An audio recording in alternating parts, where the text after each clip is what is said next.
ഒരു ലെവൽ എക്സാമിന് 20 mark completely ഈ ഒരു സെഷനിൽ നിന്നാണ്. Building materials, building construction, CPM. ഒന്നും പഠിക്കാത്തവരുണ്ടാവും. അപ്പൊ അവർ മിനിമം നമ്മൾ പറയുന്ന ടോപ്പിക്സ് മിനിമം അതെങ്കിലും കവർ ചെയ്തിട്ട് പോകാൻ. ഏറ്റവും കൂളായിട്ട് അവിടെ ചെന്ന് ഇരിക്കുന്ന ഒരാളെന്ന് പറഞ്ഞു കഴിഞ്ഞാൽ വെറുതെ എക്സാം എഴുതാൻ പോകുന്ന ഒരാളായിരിക്കും. ചിലരും പഠിക്കാൻ മടി കാണിക്കുന്നവരും ചിലപ്പോൾ അതിൽ നിന്നായിരിക്കും നമുക്കൊരു റാങ്കിൽ റാങ്ക് മേക്കിംഗ് ആയിട്ടുള്ള ഒരു ക്വസ്റ്റ്യൻ ചിലപ്പോൾ അതിലായിരിക്കും ഉണ്ടാവുക. നമുക്ക് 1.5 മണിക്കൂറാണ് എക്സാം. അപ്പൊ നമ്മൾ നേരത്തെ തന്നെ 1 മണിക്കൂറിന് വേണ്ടി ആ സമയം കംപ്ലീറ്റ് പ്രാക്ടീസ് ചെയ്ത് പഠിക്കുക. എല്ലാവരും എഴുതുന്നതല്ല, എല്ലാവരും എഴുതുന്ന ക്വസ്റ്റ്യൻ നമ്മൾ ശരിയാക്കണം. എല്ലാവർക്കും എഴുതാൻ സാധിക്കാത്ത ഒരു ക്വസ്റ്റ്യൻ ഉണ്ടാവും, അതിനെയാണ് റാങ്ക് മേക്കിംഗ് എന്ന് പറയുന്നത്. ആ ക്വസ്റ്റ്യൻ അറ്റൻഡ് ചെയ്യാൻ സാധിക്കുന്നവൻ ആരോ അവനായിരിക്കും ടോപ്പിലെത്തുന്നത്. Hi all, good evening, welcome to civilians. ഇന്ന് നമ്മൾ നിങ്ങളുടെ ഫ്രണ്ടിൽ വന്നിരിക്കുന്നത് PWD-AE എക്സാമിൻ്റെ പ്രിപ്പറേഷൻ. ഇനി നമ്മുടെ ഫ്രണ്ടിൽ എത്ര ദിവസമാണ് ഉള്ളത്? 1 മാസത്തോളമാണ് നമ്മുടെ ഫ്രണ്ടിൽ ഇനിയുള്ള ടൈം. ഈ ലാസ്റ്റ് മിനിറ്റിൽ നിങ്ങൾ എങ്ങനെയാണ് പ്രിപ്പയർ ചെയ്യേണ്ടത്, നിങ്ങളിപ്പോൾ ഏതൊരു സ്റ്റേജിലാണ് നിൽക്കുന്നത് എന്നുള്ളതൊക്കെ ഒന്ന് അനലൈസ് ചെയ്യാനായിട്ടാണ് നമ്മളിപ്പോൾ നിങ്ങളുടെ ഫ്രണ്ടിൽ വന്നിരിക്കുന്നത്. ഞാൻ ശ്രീലക്ഷ്മി, എൻ്റെ കൂടെയുള്ളത് ആനിസ് മാത്യു. ഓക്കെ, അപ്പോൾ നിങ്ങളിൽ തന്നെ പല സ്റ്റേജിലുള്ള സ്റ്റുഡൻസ് ഉണ്ടാവും അല്ലേ? ചിലർ പ്രിപ്പറേഷൻ എല്ലാം കഴിഞ്ഞ് അവർ ഇപ്പം റിവിഷൻ സ്റ്റേജിൽ കൂടെ കടന്നു പോകുന്ന സ്റ്റുഡൻസ് ഉണ്ടായിരിക്കും. ചില ആൾക്കാർ പഠിക്കുന്നുണ്ട്, എന്നാൽ ഇനി കുറേ അധികം പഠിക്കാനുമുണ്ട് എന്നുള്ള സ്റ്റേജിലുള്ളവരുണ്ടാവും. ചില ആൾക്കാർ ഇനി വേണം, എന്തെങ്കിലും ഇനി പഠിച്ചു കഴിഞ്ഞാൽ എനിക്ക് ക്രാക്ക് ചെയ്യാൻ പറ്റുമോ എന്നുള്ള സ്റ്റേജിലുള്ളവരും ഉണ്ടാവും. ഈ 3 സ്റ്റേജിലുള്ള കുട്ടികളോടും ആണ് നമ്മുടെ ഇന്നത്തെ, നിങ്ങൾക്ക് 3 പേർക്കും വേണ്ടിയുള്ളതാണ്, 3 ഗ്രൂപ്പിലുള്ളവർക്കും വേണ്ടിയുള്ളതാണ് ഈ പോഡ്കാസ്റ്റ്. ഇന്ന് നമുക്ക് ആദ്യം തന്നെ നമുക്ക് എങ്ങനെ സ്റ്റാർട്ട് ചെയ്യാം? നമുക്ക് എക്സാമിന്റെ സിലബസ് തന്നെ തുടങ്ങാം. സിലബസിൽ നിന്ന് തന്നെ നമുക്ക് തുടങ്ങാം. ടോപ്പിക്സ് ആണ് ഇമ്പോർട്ടൻ്റ് ആയി നോക്കാം. ഇത് മോസ്റ്റ്ലി ഞാൻ പറയട്ടെ, നിങ്ങൾ ഇനി സ്റ്റാർട്ട് ചെയ്യാൻ പോവുകയാണ്, ഈ 1 മന്ത് കൊണ്ട് എനിക്ക് ക്രാക്ക് ചെയ്യാൻ പറ്റണം എന്നുള്ള ഗ്രൂപ്പ് ഓഫ് സ്റ്റുഡൻസ് ഉണ്ടാവുമല്ലോ, അവർ നല്ലപോലെ ശ്രദ്ധിച്ച് കേട്ടോളൂ. നമ്മളിപ്പോൾ നോക്കാൻ പോകുന്നത് നമ്മുടെ ഒരു സിലബസിൻ്റെ അനാലിസിസ് ആണ്. സിലബസിൽ നിന്ന് നിങ്ങൾ എന്തായാലും പഠിച്ചിട്ട് പോകണം അല്ലേ? എക്സാമിന് എന്തായാലും പോകുമ്പോൾ പഠിച്ചിരിക്കേണ്ട കാര്യം. ഇപ്പൊ ഒന്നും പഠിക്കാത്തവരുണ്ടാവും. അപ്പൊ അവർ മിനിമം നമ്മൾ പറയുന്ന ടോപ്പിക്സ് മിനിമം അതെങ്കിലും പഠിച്ചു തീർത്തിട്ട് വേണം പോവാൻ. അപ്പൊ നമുക്ക് ആദ്യം സിലബസിലോട്ട് പോകാം. ഇപ്പൊ സിലബസിൽ നമുക്ക് ടോട്ടൽ എക്സാം 100 മാർക്കിനാണ്. അതിന് നമുക്ക് 8 മോഡ്യൂളായിട്ടാണ് നമുക്ക് സിലബസ് ഡിവൈഡ് ചെയ്തിരിക്കുന്നത്. അതിൽ ഫസ്റ്റ് തന്നെ വരുന്ന നമുക്ക് മാർക്ക് നോക്കാം. ഡിവിഷൻ മാർക്കിന് ഡിവിഷൻ എങ്ങനെയാണെന്ന് നോക്കാം. ഫസ്റ്റ് നമുക്ക് മെക്കാനിക്സ് സോളിഡ്സും സ്ട്രക്ചറൽ അനാലിസിസ്, അതിന് ടോട്ടൽ 10 മാർക്ക് വരുന്നുണ്ട്. പിന്നെ FM-ഉം വാട്ടർ റിസോഴ്സിലാണ് നമുക്ക് ഹൈഡ്രോളജി, ഇറിഗേഷൻ വരിക. അപ്പോൾ അത് രണ്ടും കൂടെ ടോട്ടലി ആണ് 10 മാർക്സ് ഉള്ളത്. പിന്നെ വരുന്നതാണ് സർവേയിങ്, ലെവലിങ്, ക്വാണ്ടിറ്റി സർവേ, അതായത് എസ്റ്റിമേഷൻ. അത് രണ്ടും കൂടെ ടോട്ടലി നമുക്ക് 10 മാർക്ക്. നെക്സ്റ്റ് വരുന്നത് BMC കൺസ്ട്രക്ഷൻ മാനേജ്മെൻറ്റ്, അതിന് രണ്ടും കൂടെ ടോട്ടൽ 20 മാർക്സ്. പറഞ്ഞു വന്നപ്പോൾ തന്നെ 50 മാർക്കായി. ഇനി നമുക്ക് നോക്കാം അടുത്തത് എൻവയോൺമെന്റിൽ തന്നെ 10 മാർക്ക്. പിന്നെ വരുന്ന ഡിസൈൻ ഓഫ് സ്ട്രക്ചേഴ്സ്, അതിൽ നമുക്ക് RCC സ്റ്റീലും വരും, പിന്നെ പ്രീ സ്ട്രെസ് കോൺക്രീറ്റ്, അതിന് 3 കൂടെയാണ് 20 മാർക്സ് വരുന്നത്. ദെൻ GTക്ക് തന്നെ 10. പിന്നെ വരുന്ന ട്രാൻസ്പോർട്ടേഷൻ എഞ്ചിനീയറിംഗും അർബൻ പ്ലാനിംഗും കൂടെ അത് രണ്ടും കൂടെയാണ് 10 മാർക്ക്. ടോട്ടലി ഇങ്ങനെയാണ് ഡിവൈഡ് ചെയ്തിരിക്കുന്നത് മാർക്ക്. ഇതുവരെയുള്ള എക്സാമിന് സിലബസ് ഒക്കെ ഓരോ എക്സാമിന് സെപ്പറേറ്റ് സിലബസ് ഉണ്ട്. അപ്പോൾ ഇതുവരെയുള്ള എക്സാമിന് ആ സിലബസിനെ ബേസ് ചെയ്ത് തന്നെയാണ് ഇപ്പൊ കുറച്ച് നാളായിട്ട് PSCയുടെ ഒരു രീതി എന്ന് പറഞ്ഞു കഴിഞ്ഞാൽ അവർ കറക്റ്റ് ആയിട്ടുള്ള സിലബസ് നമുക്ക് തരുന്നുണ്ട്. അതായത് കറക്റ്റ് എങ്ങനെയാണ് മാർക്ക് ഡിസ്ട്രിബ്യൂഷൻ എങ്ങനെയാണ് എന്നുള്ളത് സഹിതമാണ് വരുന്നത്. അപ്പോൾ നമ്മൾ ക്വസ്റ്റ്യൻ പേപ്പറിൻ്റെ അനാലിസിസിൽ നോക്കുമ്പോൾ കറക്റ്റ് ഇതേ മാർക്ക് ഡിസ്ട്രിബ്യൂഷനിൽ തന്നെയാണ് അത് ഡിവൈഡ് ചെയ്ത് പോകുന്നതും വരുന്നത്. അപ്പോൾ എന്ത് ചെയ്യാം, നിങ്ങൾ ഈ കറക്റ്റ് സിലബസ് അടിസ്ഥാനമാക്കി തന്നെ പഠിക്കുക.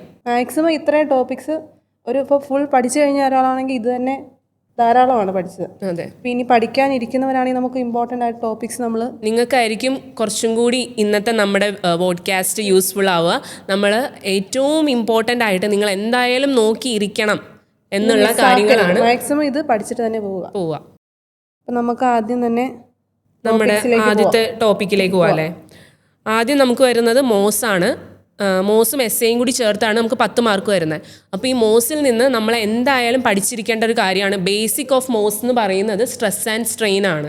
സ്ട്രെസ് ആൻഡ് സ്ട്രെയിൻ കറക്റ്റായിട്ട് നിങ്ങൾ പഠിച്ച് ആ ബേസ് നിങ്ങൾ ഫോം ചെയ്തിട്ടുണ്ടെങ്കിൽ നിങ്ങൾക്ക് ബാക്കിയുള്ള ടോപ്പിക്സ് കുറേ കൂടി എളുപ്പത്തിൽ പഠിച്ചു പോകാൻ പറ്റും. ബാക്കി എന്ന് പറയുമ്പോൾ പിന്നെ നമുക്ക് വരുന്നത് ബെൻഡിങ് സ്ട്രെസ്, ഷെൽസിൽ തിൻ ഷെൽ എന്നുള്ള പോർഷൻ വളരെ ഇമ്പോർട്ടൻ്റ് ആയിട്ട് എന്തായാലും നോക്കിയിട്ടുണ്ടാവണം നിങ്ങൾ. അപ്പോൾ ഇതൊക്കെയാണ് മെയിനായിട്ട് മോസിൽ നിന്ന് നോക്കിയിട്ട് പോകേണ്ടത്. പിന്നെ അതിൽ തന്നെ നമുക്ക് വരുന്നതാണ് എസ്സേയിൽ ഒരു ഇമ്പോർട്ടൻറ്റ് ടോപ്പിക്കാണ് എന്താണ് മൊമെൻറ്റ് ഡിസ്ട്രിബ്യൂഷൻ മെത്തേഡ്, അതിൻ്റെ ബേസിക്സ്.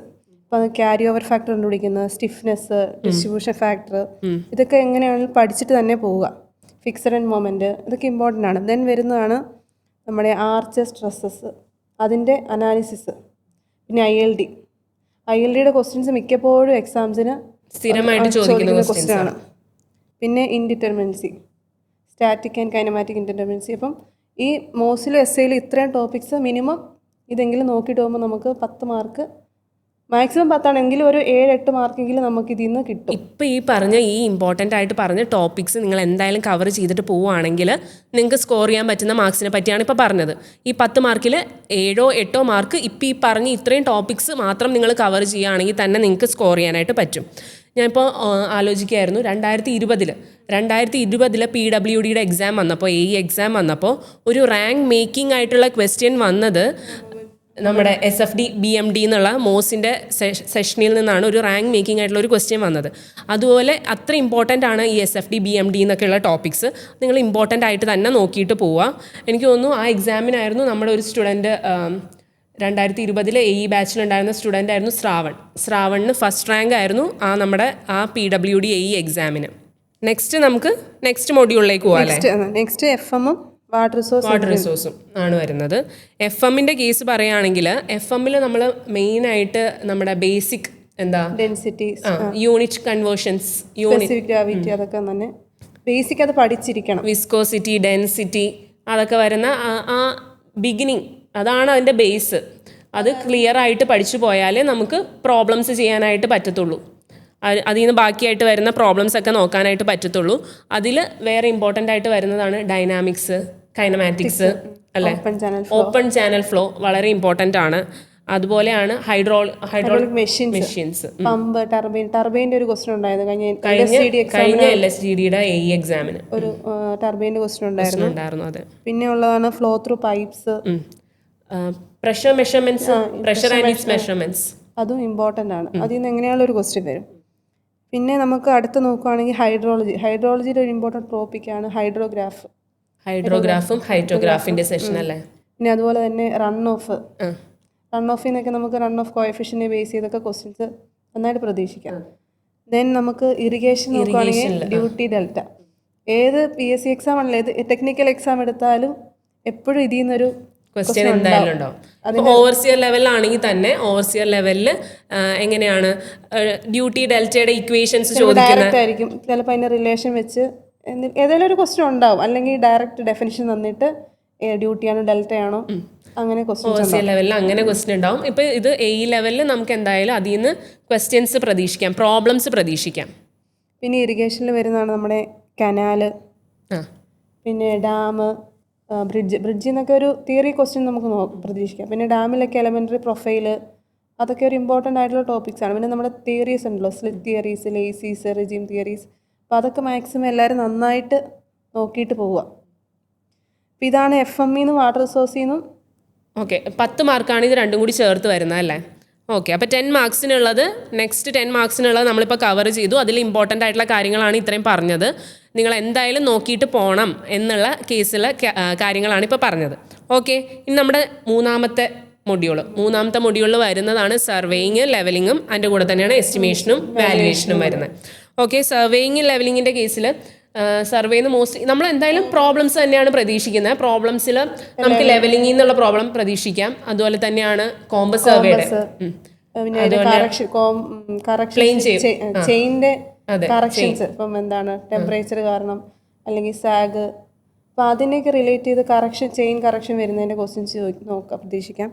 പിന്നെ വരുന്ന ഏതാ ഉള്ളത്, ഏരിയ ആൻഡ് വോളിയത്തിൻ്റെ എന്താണ് ഇത് കണ്ടുപിടിക്കുന്ന ഏരിയ ആൻഡ് വോളിയം ഇക്വേഷൻ വെച്ചിട്ട് കണ്ടുപിടിക്കുന്ന ക്വസ്റ്റ്യൻ നമുക്ക് എന്തായാലും പ്രതീക്ഷിക്കാവുന്നതാണ്. അതുപോലെ തന്നെയാണ് നമുക്ക് സർവേന്ന് GPS, GIS, remote sensing, total station, ഈ സെഷനിൽ നിന്ന് ഇത് കൂടുതൽ തിയറി ഓറിയൻറ്റഡ് ആയിട്ടുള്ള ഒരു സെഷനാണ്. നമുക്ക് ഇവിടെ നിന്ന് പ്രതീക്ഷിക്കാവുന്നത് എന്താണ്, സ്റ്റേറ്റ്മെന്റ് ടൈപ്പ് ഓഫ് ക്വസ്റ്റ്യൻസ് ആണ്. സ്റ്റേറ്റ്മെന്റ് ടൈപ്പ് ക്വസ്റ്റ്യൻസ് പ്രതീക്ഷിക്കാവുന്ന ഒരു സെഷനാണിത്. നമുക്ക് വിടാൻ പറ്റാത്ത പ്ലെയിൻ ടേബിൾ, തിയോഡലൈറ്റ്, അതെ, അതിൽ നിന്ന് നമുക്ക് ക്വസ്റ്റ്യൻസ് എന്തായാലും ഉണ്ടാവുമെന്ന് പ്രതീക്ഷിക്കാം. ഞാനിപ്പോൾ പറഞ്ഞത് ഇപ്പം ഇത്രയും പറഞ്ഞു പോയ ടോപ്പിക്സ് ഉണ്ടല്ലോ, ആ ടോപ്പിക്സിൽ നിന്ന് നമ്മൾ എന്താണ് തിയറി ഓറിയൻറ്റഡ് ആയിട്ടുള്ളതിൽ നിന്ന് നമ്മൾ സ്റ്റേറ്റ്മെന്റ് ടൈപ്പ് ഓഫ് ക്വസ്റ്റ്യൻസ് ആണ് ഈയിടെയായിട്ട് നമ്മൾ AE ലെവലിൽ കണ്ടുപോകുന്നത്. പിന്നെ നമുക്ക് നമുക്ക് എസ്റ്റിമേഷൻ നോക്കാം. എസ്റ്റിമേഷനിൽ നമ്മൾ ടെക്നിക്കൽ ടേംസ് കുറേ ഉണ്ട്. അപ്പം നമ്മൾ അത് നല്ലപോലെ ഇപ്പം ഡിഫറെൻറ്റ് ഇപ്പം കുറേ ഉണ്ട്, പക്ഷെ നമുക്കത് കൺഫ്യൂസിങ് ആണ്. അതെ, അപ്പം നമുക്ക് ഇപ്പോൾ ക്വസ്റ്റ്യൻ ഒരു 4 ഓപ്ഷൻ ഉണ്ടെങ്കിൽ ഓപ്ഷനിൽ നിന്ന് നമുക്ക് എലിമിനേറ്റ് ചെയ്യാനായിട്ട് പറ്റും അല്ലേ. അപ്പോൾ കുറച്ച് നന്നായിട്ട് പക്ഷെ അത് വായിച്ച് നമ്മൾ പഠിച്ചിട്ട് പോകണം. പിന്നെ നമുക്ക് പ്രോബ്ലം വരുവാണെങ്കിൽ നമുക്ക് ക്വാണ്ടിറ്റി കാൽക്കുലേഷൻ വരാം, പിന്നെ ഡിപ്രിസിയേഷൻ്റെ ക്വസ്റ്റ്യൻസ് വരാം. പിന്നെ നമുക്ക് മെഷറിങ് യൂണിറ്റ്സ് ഉണ്ടല്ലോ, മെഷറിങ് യൂണിറ്റ്സ്, ഇതൊക്കെ ഇമ്പോർട്ടൻ്റ് ആണ്. എസ്റ്റിമേഷൻ മിനിമം ഇത്രയെങ്കിലും നോക്കിയിട്ട് പോവുക. ഇപ്പോൾ ടോട്ടലി ഇപ്പോൾ സർവേയിങ് എസ്റ്റിമേഷൻ ഇത് നോക്കിയിട്ട് പോയാൽ നമുക്കൊരു മിനിമം ഒരു എന്താണ് ഇപ്പം 10 മാർക്കിൽ 7-8 മാർക്ക് എന്തായാലും സ്കോർ ചെയ്യാം. 10 സ്കോർ ചെയ്യാൻ പറ്റുന്ന ടൈപ്പ് ഓഫ് സെഷനാണ്. അതെ, സർവേയിങ്ങും എസ്റ്റിമേഷനൊക്കെ അങ്ങനത്തെ ഒരു സെഷനാണ്. നമ്മൾ പഠിച്ചിട്ടുണ്ടെങ്കിൽ നമുക്ക് ഉറപ്പായിട്ടും മാർക്ക് സ്കോർ ചെയ്യാൻ പറ്റും. എക്സാംസിന് പ്രിപ്പയർ ചെയ്യുന്നുണ്ടെങ്കിൽ നമുക്ക് ഇപ്പൊ ഇത്ര ഓവർസിയർ എക്സാംസ് നടന്നു പോയി, ആ സമയത്ത് നമ്മൾ പ്രിപ്പയർഡ് ആണെങ്കിൽ നമുക്ക് ഈ ഒരു സെഷൻ ഓൾറെഡി നമ്മൾ കവേർഡ് ആയിരിക്കും. അപ്പോൾ നമുക്ക് കുറച്ചും കൂടി നല്ല രീതിയിലുള്ള ക്വസ്റ്റ്യൻസ് നോക്കിയാൽ മതിയായിരിക്കും. ക്വസ്റ്റ്യൻസ് കുറച്ചും കൂടി നല്ലത് കണ്ടുപോയാൽ മതിയായിരിക്കും. നിങ്ങൾ ഈ സ്റ്റേറ്റിൽ നമ്മൾ പറഞ്ഞതുപോലെ നിങ്ങൾ ഏറ്റവും കൂടുതൽ ക്വസ്റ്റ്യൻസ് ചെയ്ത് നോക്കുക. ക്വസ്റ്റ്യൻസ് എന്ന് പറഞ്ഞു കഴിഞ്ഞാൽ ഇപ്പോൾ നിങ്ങൾക്ക് PSC ഈയിടെയായിട്ട് എങ്ങനെയാണെന്ന് പറഞ്ഞു കഴിഞ്ഞാൽ കുറച്ച് ഹയർ ലെവൽ ഓഫ് ക്വസ്റ്റ്യൻസിൻ്റെ ഒരു ലെവലിൽ ഒരു 2020 ശേഷം നമ്മൾ നോക്കുകയാണെങ്കിൽ നല്ല ഒരു ലെവൽ അപ്പ് ചെയ്തിട്ടുണ്ട് ക്വസ്റ്റ്യൻസിൻ്റെ കേസിൽ. അപ്പം നമുക്ക് എന്തിൽ നിന്നൊക്കെ ക്വസ്റ്റ്യൻസ് പ്രതീക്ഷിക്കാം? IS ഗേറ്റിംഗ് ലെവൽ 1 ക്വസ്റ്റ്യൻസ് ഒക്കെ 1 മാർക്ക് ക്വസ്റ്റ്യൻസ് ഒക്കെ നമുക്ക് ഇതിനു വേണ്ടി യൂസ് ചെയ്യാവുന്നതാണ്. അപ്പോൾ നമ്മളിപ്പോൾ MCQ ക്വസ്റ്റ്യൻസ് ഒക്കെ നന്നായിട്ട് ഓൾറെഡി പ്രിപ്പയർഡ് ആണെങ്കിൽ നമുക്ക് ഇതും കൂടെ നോക്കുന്നത് കുറച്ചുകൂടി ഹെൽപ്ഫുൾ ആണ്. അതിന് ഏറ്റവും പറയുകയാണെങ്കിൽ നമ്മുടെ റാങ്ക് ബൂസ്റ്റർ കോഴ്സ് ഉണ്ട്. റാങ്ക് ബൂസ്റ്റർ കോഴ്സ് എന്ന് പറയുന്നത് അതിൻ്റെ പേര് സൂചിപ്പിക്കുന്ന പോലെ തന്നെ നമ്മൾ എന്തിനു വേണ്ടിയിട്ടാണ് ഈ റാങ്ക് ബൂസ്റ്റർ കോഴ്സ്? നമ്മുടെ റാങ്ക് ഒന്ന് ബൂസ്റ്റ് ചെയ്യാനായിട്ടുള്ളതാണ്. വൺസ് നമ്മൾ തറോ വിത്ത് ദി സബ്ജക്റ്റ് ആണെങ്കിൽ നമ്മൾ ഇനി ഹയർ ലെവൽ ഓഫ് ക്വസ്റ്റ്യൻസ് ആണ് ചെയ്ത് നോക്കേണ്ടത് എന്നുള്ള സിറ്റുവേഷനിൽ നമ്മൾ ഇപ്പം പഠിച്ച് ഇപ്പം ഞാൻ പറഞ്ഞല്ലോ ഫസ്റ്റ് ഗ്രൂപ്പിൽ പെടുന്നവർ, അതായത് നിങ്ങളിപ്പോൾ എല്ലാം പഠിച്ചിരിക്കുകയാണ്, നിങ്ങൾ ഇനി ക്വസ്റ്റ്യൻസിൽ കൂടിയാണ് പോകേണ്ടതെങ്കിൽ നിങ്ങൾക്ക് വേണ്ടത് ഒരു റാങ്ക് ബൂസ്റ്റർ കോഴ്സ് ഇപ്പോൾ നമ്മുടെ സിവിൽ ആപ്പിൽ തന്നെ അവൈലബിൾ ആണ്. 1 മന്തിലേക്കോ വല്ല നിങ്ങൾക്ക് ഇപ്പോൾ എടുക്കാവുന്നതാണ്. എനിക്ക് തോന്നുന്നു ഡിസ്കൗണ്ടഡ് റേറ്റിലാണെന്ന് തോന്നുന്നു ഇപ്പോൾ ഉള്ളത്. അപ്പോൾ നിങ്ങൾ ഒരു 1 മന്തിലേക്ക് നിങ്ങൾക്ക് അത് എടുക്കാൻ പറ്റുമെങ്കിൽ നിങ്ങളുടെ മാക്സിമം ക്വസ്റ്റ്യൻസ് ഇപ്പോൾ നിങ്ങൾക്ക് ക്വസ്റ്റ്യൻസ് ഇനി അന്വേഷിച്ച് നടന്ന് കണ്ടുപിടിക്കേണ്ട ഒരു അവസ്ഥ വരത്തില്ല. നിങ്ങൾക്ക് മാക്സിമം ഹയർ ഓർഡർ ക്വസ്റ്റ്യൻസ് എല്ലാ സബ്ജക്റ്റും നമ്മുടെ അതേ ഫാക്കൽറ്റീസ് തന്നെ എടുത്ത ക്ലാസ്സസ് ആണ്. മനസ്സിലാവുന്നോ? ക്ലാസ് എന്ന് പറഞ്ഞു കഴിഞ്ഞാൽ തിയറി ക്ലാസ് അല്ല, ക്വസ്റ്റ്യൻസ് മാത്രം ഡിസ്കസ് ചെയ്യുന്ന ഒരു സെഷനാണത്. അപ്പോൾ അത് നിങ്ങൾക്ക് വളരെ ഹെൽപ്ഫുൾ ആയിരിക്കും. അത് നമ്മുടെ പല ഇപ്പം ലാസ്റ്റ് PWD എക്സാമിന് നമ്മുടെ 3rd റാങ്ക് മേടിച്ച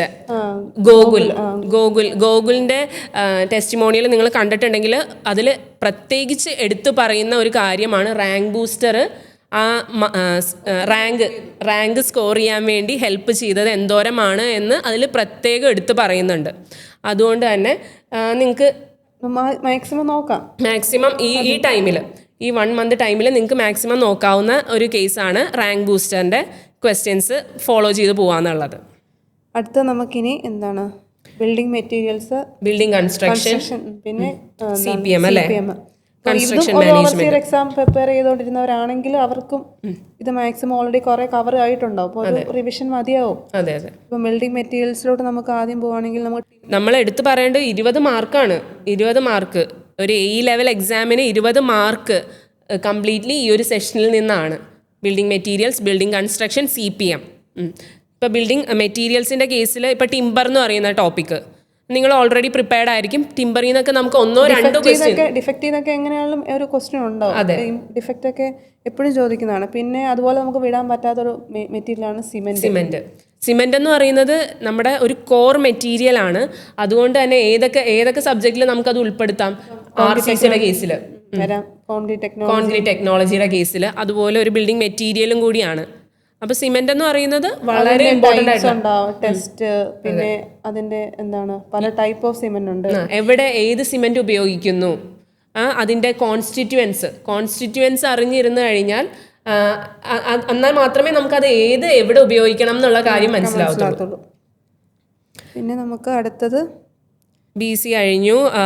ഇപ്പം നമ്മൾ പറഞ്ഞ BM ആണ്. അതുപോലെ തന്നെ BC നിങ്ങൾ വൺസ് ഓവർസിയർ എക്സാമിന് ഇപ്പോൾ പ്രിപ്പയർഡ് ആയിട്ട് ഇരിക്കുകയാണെങ്കിൽ ഇത് രണ്ടും നിങ്ങൾ തറോ ആയിരിക്കും. നെക്സ്റ്റ് നമുക്ക് വരുന്നതാണ് CPM, കൺസ്ട്രക്ഷൻ മാനേജ്മെൻറ്റ്. നമ്മളിപ്പോൾ ലാസ്റ്റ് LSGDയുടെ എക്സാമിന് കണ്ടു, നമുക്ക് കുറച്ച് നല്ല ലെവൽ ഓഫ് ക്വസ്റ്റ്യൻസ് കൺസ്ട്രക്ഷൻ മാനേജ്മെൻറ്റിൽ നിന്ന് വന്നിട്ടുണ്ട്. അതപ്പോൾ അത്രയും ഇമ്പോർട്ടൻസ് കൊടുത്ത് ഇനി നമ്മൾ പ്രിപ്പയർ ചെയ്യേണ്ട ഒരു സബ്ജക്റ്റ് ആണ്. ചിലരും പഠിക്കാൻ മടി കാണിക്കുന്നൊരു, അതെ ചിലപ്പോൾ അതിൽ നിന്നായിരിക്കും നമുക്കൊരു റാങ്കിൽ, അതെ റാങ്ക് മേക്കിംഗ് ആയിട്ടുള്ള ഒരു ക്വസ്റ്റ്യൻ ചിലപ്പോൾ അതിലായിരിക്കും ഉണ്ടാവുക. എല്ലാവരും എഴുതുന്നതല്ല, എല്ലാവരും എഴുതുന്ന ക്വസ്റ്റ്യൻ നമ്മൾ ശരിയാക്കണം. എല്ലാവർക്കും എഴുതാൻ സാധിക്കാത്ത ഒരു ക്വസ്റ്റ്യൻ ഉണ്ടാവും, അതിനെയാണ് റാങ്ക് മേക്കിംഗ് എന്ന് പറയുന്നത്. ആ ക്വസ്റ്റ്യൻ അറ്റൻഡ് ചെയ്യാൻ സാധിക്കുന്നവനാരോ അവനായിരിക്കും ടോപ്പിലെത്തുന്നത്. ഓക്കെ. അപ്പോൾ ഇപ്പം നമ്മൾ 50 മാർക്ക് ഇപ്പോൾ കവറായി. ഇപ്പം നമ്മൾ ഇത്രയും സംസാരിച്ചത് 50 മാർക്കിനെ കുറിച്ചുള്ള കാര്യങ്ങളാണ്.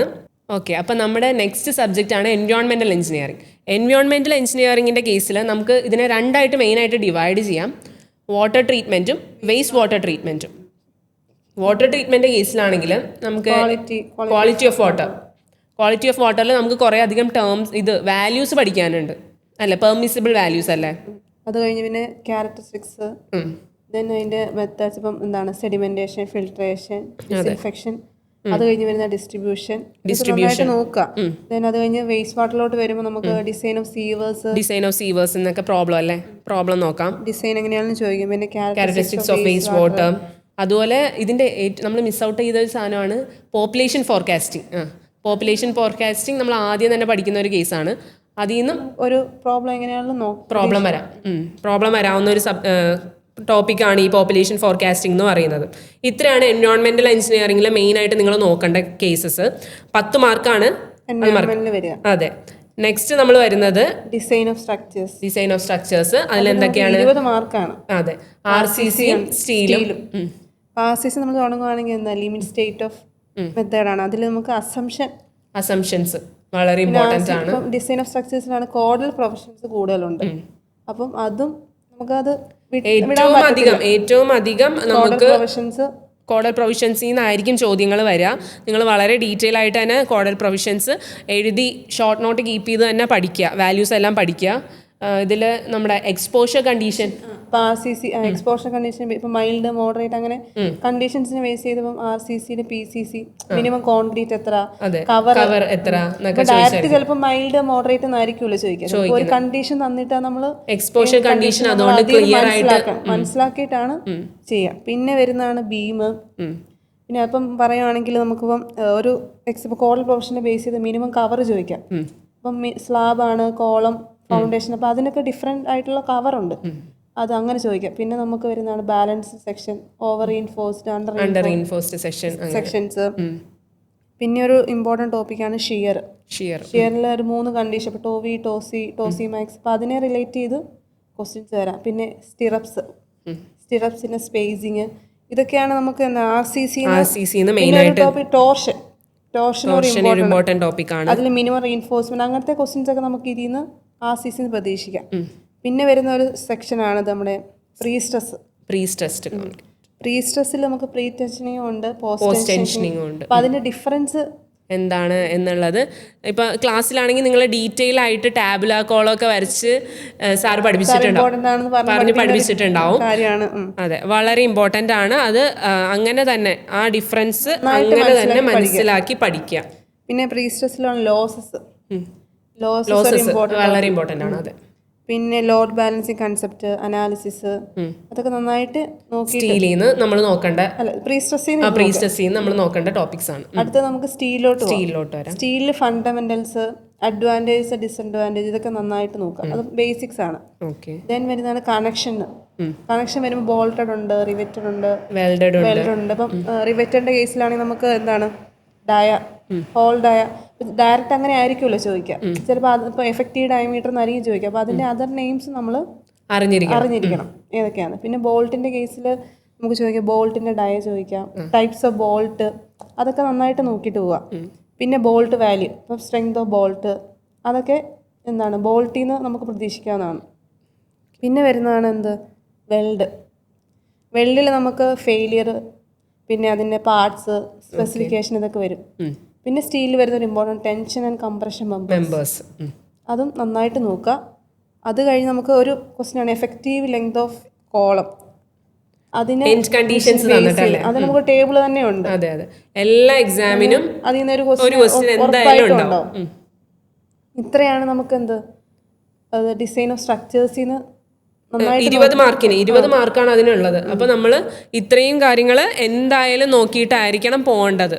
ഓക്കെ, അപ്പോൾ നമുക്ക് നമ്മുടെ സെക്കൻഡ് ലാസ്റ്റ് മൊഡ്യൂളായിട്ടുള്ള ജി ടിയിലേക്ക് പോവാം. ജി ടിയുടെ കേസിൽ നമ്മൾ മെയിനായിട്ട് പറയുമ്പോൾ ബേസിക് ആയിട്ടുള്ള സോയിൽ പ്രോപ്പർട്ടീസ് എന്ന് പറയുമ്പോൾ എന്തൊക്കെയാണ്, വോയിഡ് റേഷ്യോ, പൊറോസിറ്റി മുതലായിട്ടുള്ള നമ്മുടെ കുറേ ടേംസ് ഉണ്ട്. അതിൻ്റെ ഇക്വേഷൻസ്, റിലേഷൻസ് ഉണ്ട്.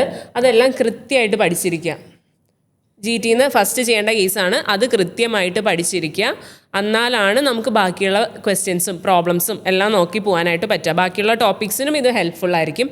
അത് കഴിഞ്ഞിട്ടുള്ളതാണ് സോയിലിൻ്റെ സ്ട്രക്ചർ, ഫ്ലോക്കുലേറ്റഡ് ഡിസ്പേഴ്സ് സ്ട്രക്ചർ, പിന്നെ സെൻസിറ്റിവിറ്റി, തിക്സോട്രോപ്പി, അതിൻ്റെ പ്രോബ്ലംസ് കാര്യങ്ങളൊക്കെ അവിടെ നിന്ന് വരാം. പിന്നെ ടെസ്റ്റ്, ഫീൽഡ് ടെസ്റ്റ് അല്ലേ, പല ടെസ്റ്റ് ഉണ്ട്. കണ്ടന്റ് ഉണ്ടെങ്കിൽ അത് സ്പെസിഫിക് ഗ്രാവിറ്റി, ഫീൽഡ് ഡെൻസിറ്റി, അപ്പോൾ അതിൻ്റെയൊക്കെ ടെസ്റ്റൊക്കെ നന്നായിട്ട് നോക്കി പോകേണ്ട ടോപ്പിക്കാണ്. അതുപോലെ ഇൻഡെക്സ് ആൻഡ് എഞ്ചിനീയറിംഗ് പ്രോപ്പർട്ടീസ്, അത് ഇമ്പോർട്ടൻ്റ് ആണ്. പ്രോപ്പർട്ടീസിൽ അറ്റർബർഗ്സ് ലിമിറ്റ്സ്, ലിമിറ്റുകൾ, കാര്യങ്ങൾ എല്ലാം അവിടെ നിന്ന് നോക്കി വരേണ്ടതാണ്.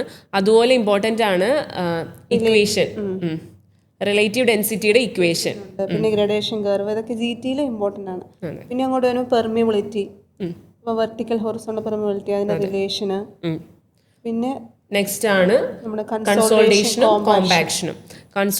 കോമ്പാക്ഷൻ്റെയും കേസ് പറയുമ്പോൾ കൺസോൾട്ടേഷന് നമുക്ക് കുറച്ചും കൂടി വെയിറ്റേജ് കൊടുത്ത് പഠിക്കാവുന്നതാണ്. പക്ഷേ അതിന് ടൈം സ്പെൻഡ് ചെയ്ത് ബാക്കിയുള്ള ടോപ്പിക്സ് മിസ് ഔട്ടായി പോകരുത്. അത് പ്രത്യേകം ശ്രദ്ധിക്കേണ്ട ഒരു കാര്യമാണ്. കൺസോൾട്ടേഷൻ വളരെ ഇമ്പോർട്ടൻ്റ് ആണ്.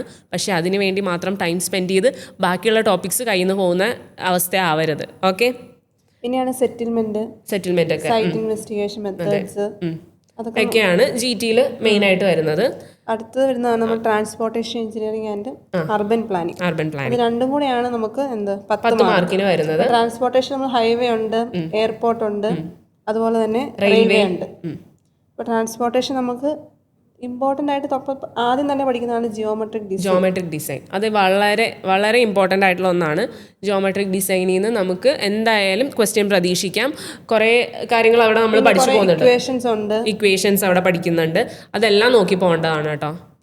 വരുന്നതാണ് OSD SSDയുടെ പ്രോബ്ലം എന്തായാലും ഷുവർ ആയിട്ടുള്ള ഒരു ക്വസ്റ്റ്യൻ ആയിരിക്കും. പിന്നെ ട്രാൻസ്പോർട്ടേഷനിൽ നമുക്ക് ടെസ്റ്റിംഗ്, മെറ്റീരിയൽസിൻ്റെ ടെസ്റ്റിംഗ് ഉണ്ടാവും. പിന്നെ ട്രാഫിക് വരുമ്പോൾ traffic studies, traffic signals, traffic intensity, അതിൻ്റെയൊക്കെ ഒരു കുറേ റിലേഷൻസ് നമ്മൾ പഠിക്കുന്നുണ്ട്. അപ്പോൾ അതിനെ ബേസ് ചെയ്ത് നമുക്ക് എന്താണ് ക്വസ്റ്റ്യൻസ് നോക്കാം. പിന്നെ വരുമ്പോൾ നമുക്ക് അടുത്ത എയർപോർട്ടിൽ നമുക്കിപ്പോൾ റൺവേ ലെങ്ത്, അതിൻ്റെ ഒരു പ്രോബ്ലം ഒക്കെ പ്രതീക്ഷിക്കാം. അതാണ് എയർപോർട്ടിൻ്റെ കേസിൽ വരുന്നത്. പിന്നെ റെയിൽവേനാണെങ്കിൽ ജിയോമെട്രിക് ഡിസൈന്, അവിടെയും പ്രോബ്ലം തന്നെ നമുക്ക് പ്രതീക്ഷിക്കാവുന്നതാണ്. അതിൽ നിന്ന് ഒരു പ്രോബ്ലം വരാൻ ഹാർബർ ആൻഡ് ഡോക്ക് ഉണ്ട്. ഹാർബറിൽ നമുക്ക് വേണമെങ്കിൽ തിയറി, ഇപ്പം അതിൽ നിന്നൊരു തിയറി ബേസ്ഡ് ഒരു സ്റ്റേറ്റ്മെന്റ് ബേസ്ഡ് ക്വസ്റ്റ്യൻസ് നമുക്ക് നോക്കാം. ഇത്രയാണ് നമുക്ക് ഇതിൽ ടോട്ടലി ഇപ്പം എന്താണ് ട്രാൻസ്പോർട്ടേഷൻ അർബൻ പ്ലാനിങ്ങിൽ നിന്ന് 10 മാർക്കിൽ ഇത്രയും മിനിമം നോക്കിയിട്ട് പോകാനുള്ളതായിട്ട് നമുക്ക് വരുന്നത്. ഇപ്പം നമ്മൾ ഓവറോൾ സിലബസ് കംപ്ലീറ്റ്ലി കവർ ചെയ്തിട്ടുണ്ട്. ഇത്രയൊക്കെയാണ് നിങ്ങൾ മിനിമം പഠിച്ചിട്ട് പോകേണ്ട കാര്യങ്ങൾ.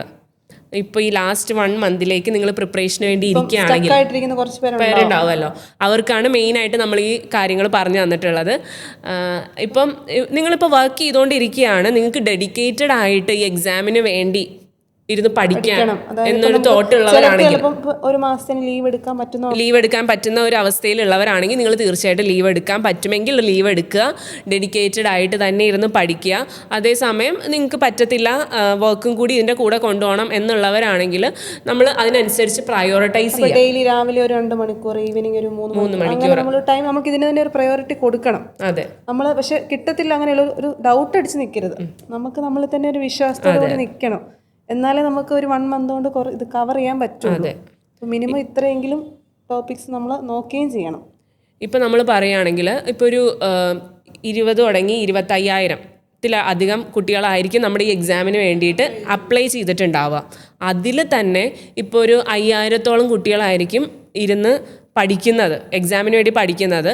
അതിൽ നിന്നും നമുക്ക് ഫിൽട്ടർ ചെയ്ത് നോക്കുമ്പോൾ ചിലപ്പോൾ 500 പേരായിരിക്കും നല്ല ഹാർഡ് വർക്ക് ചെയ്യുന്നത്, ഇതിനു വേണ്ടി ഡെഡിക്കേറ്റഡ് ആയിട്ടിരുന്ന് വർക്ക് ചെയ്യുന്നത്.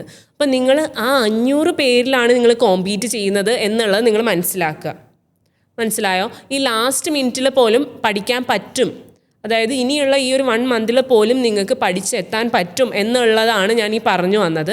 അതായത് പോസിറ്റീവായിട്ടുള്ള ഒരു തോട്ട് നമുക്ക് വേണം, പറ്റുന്നുള്ളതുപോലെ ഇരിക്കുക. അതെ.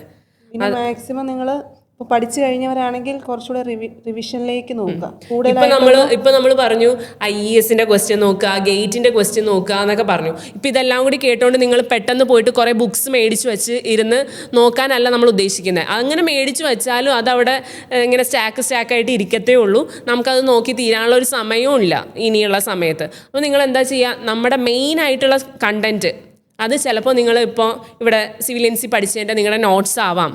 ഇപ്പോൾ നമ്മുടെ സിവിലിയൻസിലെ കുട്ടികൾ മാത്രമായിരിക്കില്ലല്ലോ ഇത് കേൾക്കുന്നത്, നിങ്ങളിത് പ്രിപ്പയർ ചെയ്തിട്ടുള്ള നോട്ട്സ് ആയിരിക്കാം, നിങ്ങൾ പ്രിപ്പയർ ചെയ്തിട്ട് വെച്ചിട്ടുള്ള നോട്ട്സ് ആവാം. അത് തന്നെ വൃത്തിക്ക് നോക്കാം. പിന്നെ എക്സ്ട്രാ ഒരു റെഫറൻസിന് വേണ്ടി പോകാതിരിക്കാം. അതെ, എക്സ്ട്രാ റെഫറൻസ് അല്ല ഈ സമയത്ത് നിങ്ങൾക്ക് ആവശ്യം. നിങ്ങൾ എഴുതി ഉണ്ടാക്കി വെച്ചിരിക്കുന്ന നോട്ട് നല്ല പക്കയായിട്ട് പഠിക്കുക. അതുപോലെ തന്നെ ഷോർട്ട് നോട്ട്സ് പ്രിപ്പയർ ചെയ്തിട്ടുണ്ടാവും. അതുപോലെ ഇക്വേഷൻ ബുക്ക് നിങ്ങൾ മെയിൻറ്റെയിൻ ചെയ്യുന്നുണ്ടാവും.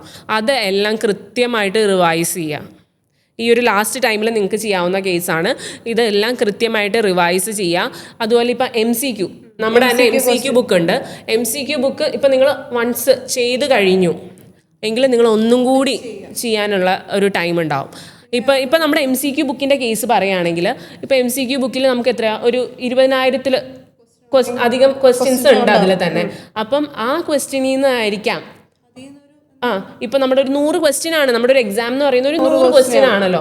അതിൽ തന്നെ നമ്മൾ ഈ കണ്ടുപോയതിൽ നിന്നായിരിക്കാം ഒരു 10-60 ക്വസ്റ്റ്യനോളം നമുക്ക് ഇതിൽ നിന്ന് തന്നെ കിട്ടും. അപ്പം നമ്മൾ റിപ്പീറ്റഡ് ആയിട്ട് ഇത് ചെയ്ത് നോക്കുക എന്ന് പറയുമ്പോൾ അതിൻ്റെ ബെനിഫിറ്റ് അത്രയും ഉണ്ടാവും. അതുപോലെ നമ്മൾ അതുപോലെ ഇപ്പം MCQ ചെയ്തു ഒരു നന്നായിട്ട് പെർഫെക്റ്റ് ആയിട്ട് ഇരിക്കുകയാണെങ്കിൽ പ്രീവിയസ് ഇയർ ക്വസ്റ്റ്യൻസിലോട്ട് നോക്കാം.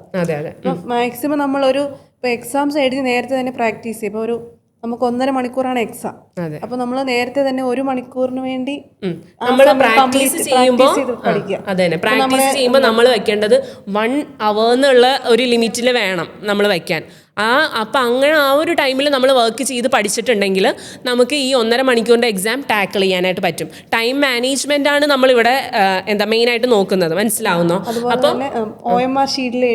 ഇപ്പം നിങ്ങൾ ആദ്യമായിട്ടാണ് എക്സാമിന് വേണ്ടി പ്രിപ്പയർ ചെയ്യുന്നത്, എക്സാം നിങ്ങൾ ആദ്യമായിട്ട് എഴുതാൻ പോവുകയാണെങ്കിൽ ഒരു OMR ഷീറ്റ് എടുത്ത് അത് എഴുതി തന്നെ പഠിക്കാം. നമ്മുടെ പ്രീവിയസ് ഇയർ ബുക്ക് ഉള്ളവരാണെങ്കിൽ അതിൽ തന്നെ OMR ഷീറ്റ് ഓൾറെഡി പ്രൊവൈഡഡ് ആണ്. പർച്ചേസ് ചെയ്യാൻ കടയിലൊക്കെ മേടിക്കാൻ കിട്ടുന്നതാണ്.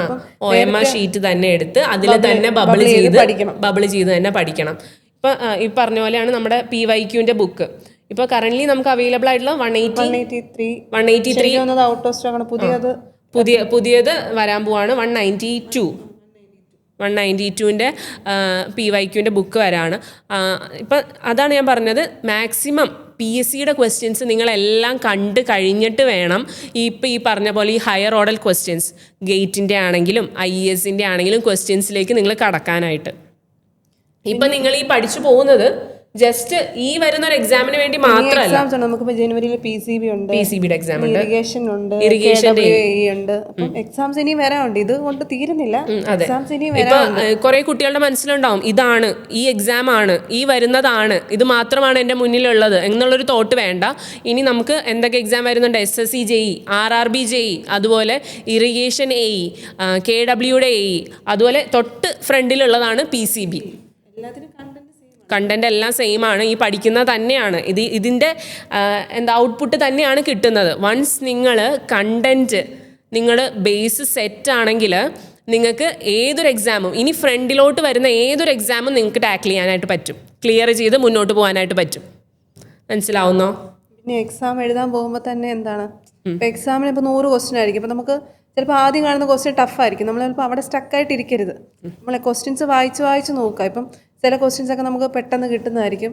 മാക്സിമം ഈസിയർ ആയിട്ട് നമുക്ക് തോന്നുന്ന ക്വസ്റ്റ്യൻസ് എന്താ ആദ്യമേ അങ്ങ് അറ്റൻഡ് ചെയ്യാൻ നോക്കുക. പിന്നെ നമുക്ക് ടഫാണെന്ന് തോന്നുന്നത്, നമുക്ക് കുറച്ചധികം ചിന്തിക്കാനുള്ള ക്വസ്റ്റ്യൻസ് ആണെങ്കിൽ അത് അടുത്ത റൗണ്ടിലേക്ക് വെച്ച് അങ്ങനെ നമ്മൾ എക്സാംസ് ഒക്കെ അറ്റൻഡ് ചെയ്യാൻ നോക്കുക. മാക്സിമം എക്സാമിന് ടെൻഷൻ ഫ്രീ ആയിട്ട് പോകാൻ നോക്കുക.